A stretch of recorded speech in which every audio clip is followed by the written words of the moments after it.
ብሩኖ ፈርናንዴዝ ከሚታወቅባቸው ባህሪያት መካከል ወይ ደግሞ ከሚታወቅበት ተግባራት መካከል አንደኛው የሚነጫነጨው ባህሪው ነው አይደለ?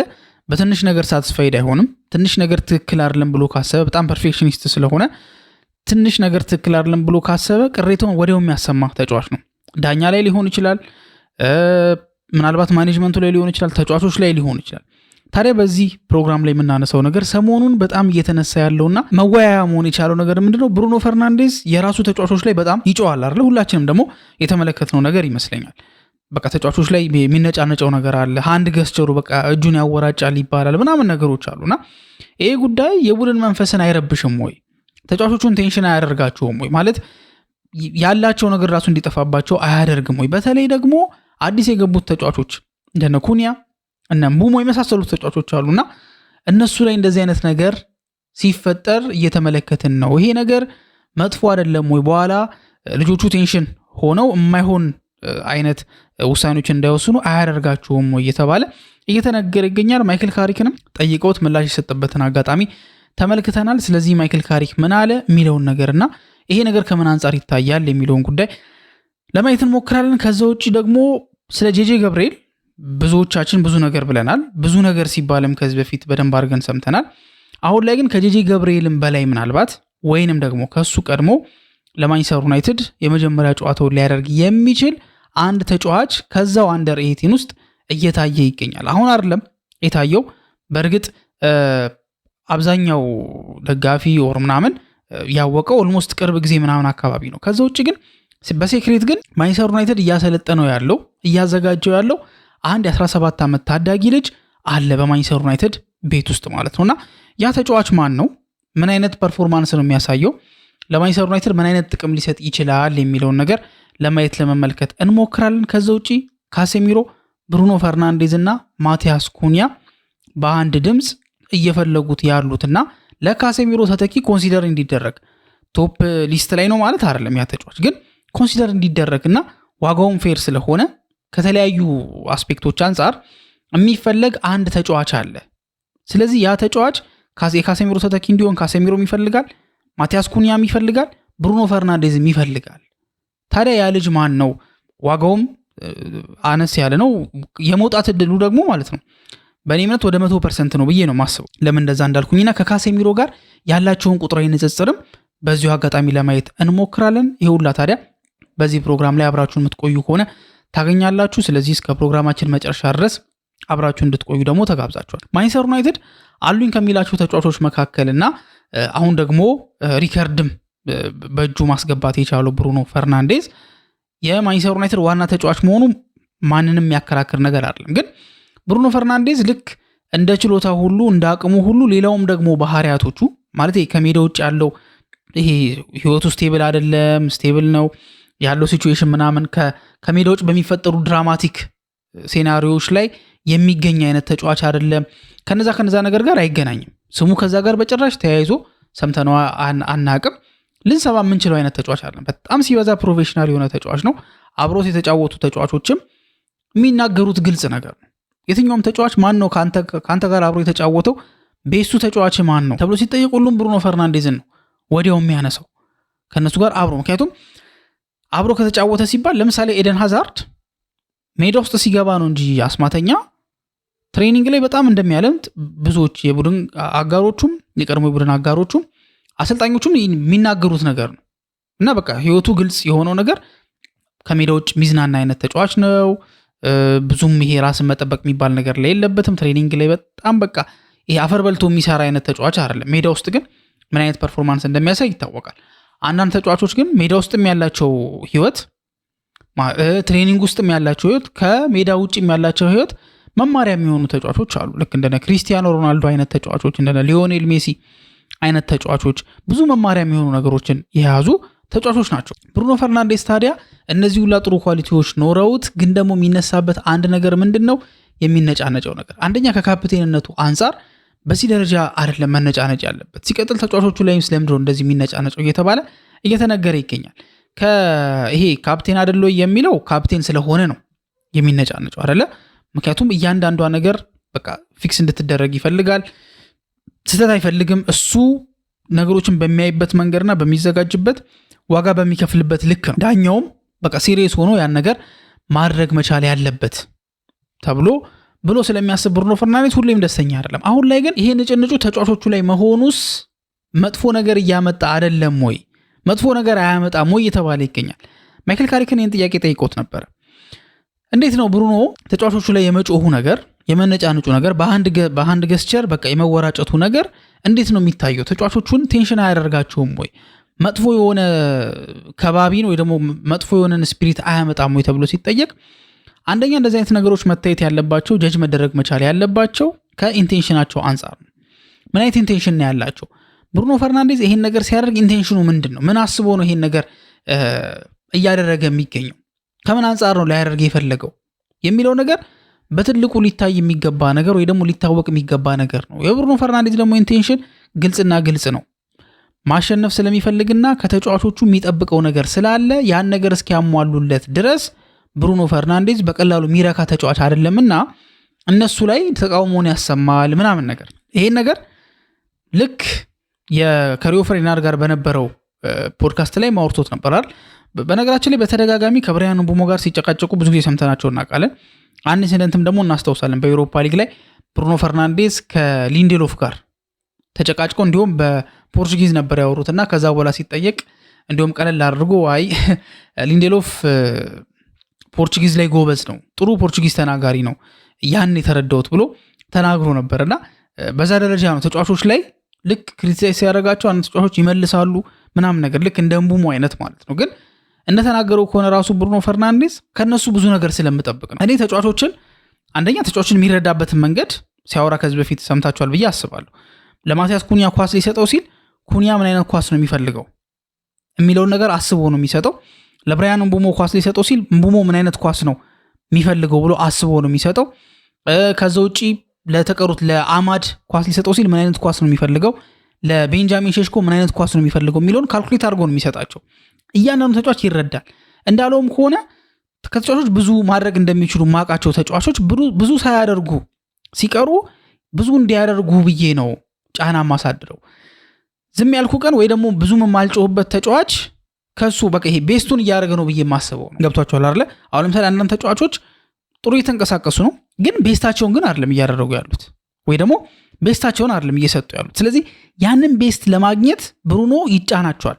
አንዳንዴ አለ ስነግራቸው አይ እናቃለን እኮ ብሩኖ እናቃለን ይሉኛል አለ። ግን እኔም እንደሚያውቁት አውቃለሁ፣ ግን ደግሞ እኔ መደጋገም አለብኝ፣ ደጋግሜ ማስታወስ መቻል አለብኝ። ጀስት በጣም አይምሯቸው ውስጥ መቀመጥ መቻል አለበት፣ ኮንሰርንድ መሆን መቻል አለባቸው። ከዛ አንጻር ደጋግሜ እነግራቸዋለሁ፣ ደጋግሜ አስታውሳቸዋለሁ ብሎ የተናገረው። ስለዚህ ልክ ማይክል ካሪክ እንዳለው ሁሉ ብሩኖ ፈርናንዴዝ እነዚህ ተጫዋቾች ላይ ድምፅ የሚያሰማው ወይ ደግሞ የሚጮህባቸው ተቃውሞውን የሚያሰማው ምናምን ነገር ከነሱ ቤስቱን ስለሚፈልግ ነው። ቤስታቸውን ገና አወጥተዋል ብሎ ስለማያስብ ነው። ገባችሁ? ቤስታቸው ገና ነው፣ ቤስታቸውን ገና አላወጡትም ብሎ ስለሚያስብ ቤስታቸውን እስኪያወጡት ድረስ ይጨቀጭቃቸዋል፣ ይጫናቸዋል፣ እንደዚህ አድርጎ ይነጫነጫል። ስለዚህ የብሩኖ ፈርናንዴዝ ተጫዋቾቹ ላይ የመጮህ ነገር አንደኛ ከበጎ ነገር የመጣ ነው። ከበጎ ነገር መምጣቱ ብቻ ግን አይደለም፣ ተጫዋቾቹ ቤስታቸውን እንዲያወጡ ከመፈለግ አንጻር ነው። ካፕቴኖች ደግሞ በተለያየ መንገድ ሞቲቬሽናል ስፒቾችን እያደረጉ በተለያየ መንገድ ተጫዋቾችን ለማንቃት ይሞክራሉ። የብሩኖ ፈርናንዴዝ ዌይ ኦፍ ተጫዋቾችን ማንቃት ደግሞ እንደዚህ በቃ በመጫን በማስታወስ በቃ ሃርድ ታይም እንዲያሳልፉ በማድረግ ከአቅማቸውን እንዲያወጡ የሚያደርግበት ሁኔታ ነውና ከበጎ አንጻር ሊወሰድ የሚገባው ጉዳይ ነው ብለን እናስባለን። ከዛ ውጪ ጄጄ ገብርኤል ላይ ብዙ ጊዜ ሲወራ ብዙ ነገር ሲነሳ ተመልክተናል አይደለ? ከዚህ በፊት ግን ደግሞ ከሱ ባልተናነሰ መልኩ ምናልባትም በበለጠ መልኩ አንድ ተጫዋች ለማንቸስተር ዩናይትድ ቶሎ ኢምፓክት ሊሰጥ ይችላል፣ የማንቸስተር ዩናይትድ ወሳኝ ተጫዋች ሊሆን ይችላል እየተባለ ነው። ያም ተጫዋች ማን ነው? ጀርመን ተወልዶ ያደገው ወደ እንግሊዝ በ10 ዓመቱ የመጣውና የናይጄሪያ በአባቱ በኩል የናይጄሪያ ዘር ያለበት ኖሃ አጃይ ይባላል። ይህ ተጫዋች 17 ዓመቱ ነው። 1 ሜትር ከ87 ሴንቲሜትር የሚረዝም የመስመር ላይ ተጫዋች ነው። ታዲያ በዚህ ሰዓት ላይ የሚመጣባችሁ ጥያቄ ምን እንደሚሆን ገምታሉ። ጄጄ ገብርኤልም እኮ በሌፍት ዊንገር ቦታ ላይ የሚጫወት ተጫዋች ነው። እንዴት ነው እነዚህ ልጆች አንድ ላይ የሚጫወቱት የሚል ጥያቄ ይነሳል። አንድ ላይ መጫወት ይችላሉ። በባለፈው ጨዋታ ላይም ተጫውተዋል። ሲጫወቱ ታዲያ ኖሃ አጃይ በግራ መስመር በዊንገርነት ቦታ ሲጫወት ጄጄ ገብርኤል ደግሞ 10 ቁጥርን ቦታ ይዞ ነበር የሚጫወተው። ለምን ሞሮፍ የፕሌይ ሜኪንግ ብቃት ያለው ጄጄ ገብርኤል ነው። ሶ ምን አይነት ተጫዋች ነው ኖሃ አጃይ ከተባለ እንዳልኳችሁ 1 ሜትር ከ87 ሴንቲሜትር ማለት ለዊንገር በጣም ረጅም ነው እንዴ። 1 ሜትር ከ87 ማለት እኮ የክሪስቲያኖ ሮናልዶ ቁመት ማለት እኮ ነው። ምን ያህል አየር ላይ ኳስ እንደሚጠቀመውና ምን ያህል ጥሩ ተጫዋች እንደሆነ ሶ ለክንፍ በጣም ረጅም ነው፣ ለክንፍ ተጫዋችነት ማለት ነው። ታዲያ በክንፍ ላይ ነው የሚጫወተው። በክንፍ ላይ ሲጫወት ግን አጫዋወቱ ጥሩ ድሪብለር ነው፣ ግን ደግሞ በጣም ጎል አስቆጣሪ ተጫዋች ነው፣ አሲስት ማድረግ የሚችል ተጫዋች ነው። ስለዚህ ከግራ ተነስቶ ወደ ውስጥ እያጠበበ የሚያጠቃ ተጫዋች እንጂ የዋይር ተጫዋች አይደለም።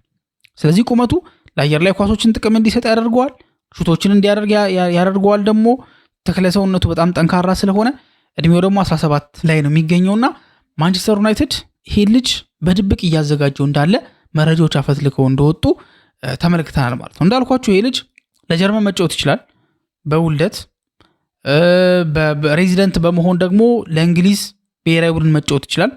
በአባትየው በኩል ደግሞ ለናይጄሪያ ብሔራዊ ቡድን መጫወት ይችላል። አጃይ የሚባል ተጫዋች አጃይ የሚባል አንድ ተከላካይ ናይጄሪያዊ ተከላካይ እንዳለ ታስተውሳላችሁ አይደለ? ሶ የተጫዋች ለነዚህ ለሶስት ሀገራት መጫወት ይችላል። ከምንም በላይ ግን ለማንቸስተር ዩናይትድ ዋናው ቡድን ለመጫወት በቃ የቀረበና ብዙ ጥቅሞችን ለማንቸስተር ዩናይትድ ሊሰጥ ይችላል ተብሎ የታሰበው ተጫዋች ይሄ ነው። ጄጄ ገብርኤል አለ ራሱን የቻለ ትልቅ ጄም ነው። ደግሞ ገና በቃ ይሄ እጅ ላይ ያለ ማዕድን ነው ማለት ይቻላል። እና አጃይ የሚባለውም ተጫዋች ደግሞ ብዙም እየተወራለት አይደለም፣ ግን ደግሞ ድንገት ብሬክ ስሩ ሊያደርግ የሚችል ተጫዋች እንደሆነ ይታሰባል።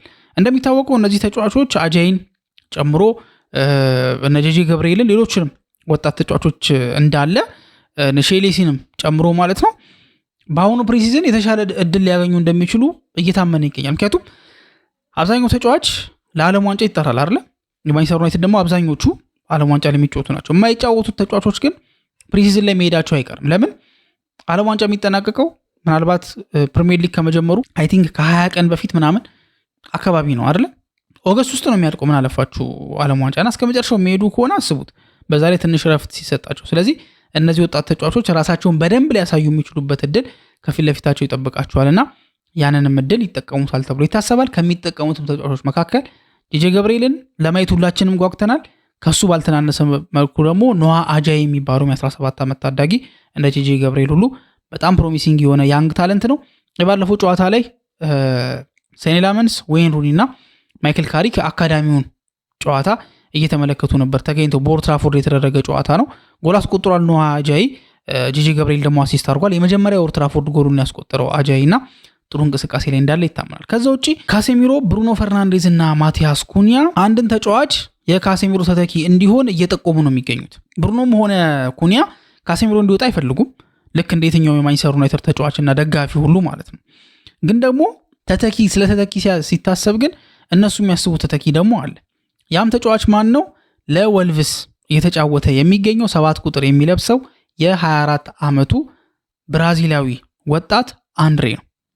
ቁመቱ 1 ሜትር ከ76 ሴንቲሜትር ይረዝማል ይሄ ተጫዋች ማለት ነውና ካሴሚሮ፣ ብሩኖ እና ኩኒያ ሃይሊ ሪኮመንድ እያደረጉት ያሉት ተጫዋች ነው። ኩኒያ አብሮት ተጫውቷል በወልቭስ።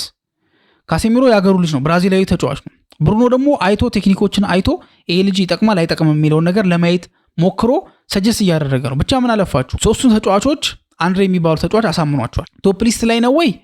ቶፕ ሊስት ላይ የሚሆንበት አጋጣሚ የለም፣ ሌሎች ተጫዋቾች ስላሉ ማለት ነው። ማንቸስተር ዩናይትድ የማንቸስተር ዩናይትድ ራዳር ውስጥ የገቡ ግን ማንቸስተር ዩናይትድ በትልቁ ይህን ተጫዋች እንዲፈልግ ያደረገበት ግን ሪዝኖች አሉት። እነዛም ሪዝኖች ምንድን ናቸው? ልክ ማንቸስተር ዩናይትድ በቅርቡ እየተከተለ ያለው ሞዴል አለ አይደለ? ፕሪሚየር ሊግ ፕሩቭን የሆኑ ተጫዋቾች ላይ ፎከስ ማድረግ ልክ እምቡሞና ኩኒያ ላይ ሞክሯል። እምቡሞና ኩኒያ ደግሞ ፐርፌክትሊ ነው ፊት ያደረጉት። ለምን? ፕሪሚየር ሊጉን ያውቁታል፣ ሁሉ ነገር ቁጥር። ለምሳሌ እምቡሞ 20 ጎል አስቆጠረ ሲባል ፕሪሚየር ሊግ ላይ ነው ያስቆጠረው። ስለዚህ ቀጣይኛው ዓመት ላይ 20 ዓመት ማስቆጠር እኮ ላይችል ይችላል። በዚህ ዓመት ግን አትሊስት ጎሎችን ግን የሚያስቆጥር ከ10 በላይ ጎሎችን እንደሚያስቆጥር ግን ፕሩቭን ነው። ማቲያስ ኩኒያም ጋር እንደዛው አይነት ነገር እንመለከታል። ስለዚህ አንድሬ የሚባለው ተጫዋች ወልቭስ ያለ ተጫዋች ነው። ፕሪሚየር ሊግ ፕሩቭን ተጫዋች ነው። 2 ዓመት ሆኖታል። 2024 ላይ ነው ወደ ፕሪሚየር ሊግ የመጣው።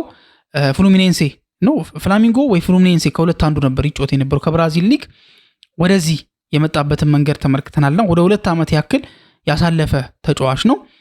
ቁመቱ አጠር ያለ ነው። ሜትር ከ76 ሴንቲሜትር የሚረዝም ነው። ሊቨርፑልና ባየር ሙኒክም ይፈልጉታል። ታዲያ ከካሴሚሮ ጋር ያላቸው ቁጥራዊ ንጽጽር ምን ይመስላል የሚለውን ነገር ስንመለከት በጎል ከተመለከትን ካሴሚሮ ብዙ ጎል አስቆጥሯል። 7 ጎሎችን አስቆጥሯል። 2 አሲስት አድርጓል። አንድሬ 1 ጎል ብቻ ነው ማስቆጠር የቻለው። አጠቃላይ ሁለቱም ግን 28 ያክል ጨዋታዎችን ማድረግ ችለዋል። አንድሬም ካሴሚሮም ማለት ነው። 940 ፓስ አንድሬ ሲያደርግ ካሴሚሮ ደግሞ 1059 ፓሶችን ማድረግ ችሏል። 1402 ተቾችን አንድሬ ሲያደርግ ካሴሚሮ ደግሞ 1705 ተቾችን ማድረግ ችሏል። ካሴሚሮ 34 ታክሎችን ሲወርድ አንድሬ ደግሞ 32 ታክሎችን ወርዷል። ካሴሚሮ 29 ሹቶችን ሲያደርግ አንድሬ ደግሞ 4 ሹቶችን ማድረግ ችሏል። ግን ይሄ አይደለም ዲፌንሲቭ ሚድፊልደር የሚለውን ነገር የሚገልጽልን 3 ነገሮችን መውሰድ እንችላለን። ይሄ ቦል ሪጌን የሚል አለ ሜትሪክ፣ ታክል እና ሰክሰስፉል ፓስ የሚባል ነገር አለ። ቦል ሪጌን በሚለው ካሴሚሮ እና አንድሬ ከፕሪሚየር ሊግ ስንተኛ ደረጃ ላይ ነው ያሉት የሚለውን ስንመለከት ካሴሚሮ 5ኛ ደረጃ ላይ ነው ያለው። አንድሬ 16ኛ ደረጃ ላይ ነው ያለው። በታክል ካሴሚሮ 15ኛ ደረጃ ላይ ነው ያለው ከሚድፊልደሮች ማለት ነው፣ ከዲፌንሲቭ ሚድፊልደሮች። አንድሬ 19ኛ ደረጃ ላይ ነው ያለው። ሰክሰስፉል ፓስ በሚለው ካሴሚሮ 12ኛ ደረጃ ላይ ሲሆን አንድሬ ደግሞ 21ኛ ደረጃ ላይ ነው ያለው። ስለዚህ በብዙ ቁጥር በሁሉም ቁጥር ካሴሚሮ የተሻለ ተጫዋች ነው። ግን ይህ ልጅ ገና ዴቨሎፕ የሚያድግ ነው። ሲቀጥል ከካሴሚሮ ጋር ማወዳደር ፌር አይደለም አይደለ? ስለዚህ ከዛ አንፃር እንረዳለን። የልጁ ቁጥራዊ ሁኔታ ይሄን ይመስላል። ግን በእነዚህ አሁን በጠቀስኳቸው ቦል ሪጌን፣ ታክልና ሰክሰስፉል ፓስ በሚለው ግን በፕሪሚየር ሊግ አንደኛ ማን ቢሆን ጥሩ ነው? ኤሊየት አንደርሰን። በሶስቱም አንደኛ ደረጃ ላይ በቦል ሪጌንም በታክልም በሰክሰስፉል ፓስም አንደኛ ላይ ያለው ኤሊየት ነውና ኤሊየት ምንም እንኳን ወደ ማንቸስተር ሲቲ የመሄድ አዝማሚያ ላይ ቢሆንም ግን ደግሞ የማንቸስተር ዩናይትድ ነምበር 1 ታርጌት እንደሆነ ይታወቃልና አሁንም አንደኝነቱን አልለቀቀም። አንድሬ ግን የማንቸስተር ዩናይትድ ራዳር ውስጥ ነው ያለው። 35 ሚሊዮን ፓውንድ ብቻ ነው የሚፈጀው። ወልቭስ ስለሚወርድ ደግሞ መሸጡ የማይቀር ነውና ለካሴሚሮ ጥሩ ተተኪ ሊሆን ይችላል ተብሎ ታስቧል። የእናንተስ ሀሳብ ምንድን ነው የሚለውን ነገር ደግሞ በኮሜንት ሴክሽን ላይ ታስቀምጡልን እንጠይቃችኋለን። እስካሁን ድረስ አብራችሁን ስለቆያችሁ እናመሰግናለን። በቀጣይ ፕሮግራም እስከምንገናኝ መልካም ጊዜ ነው።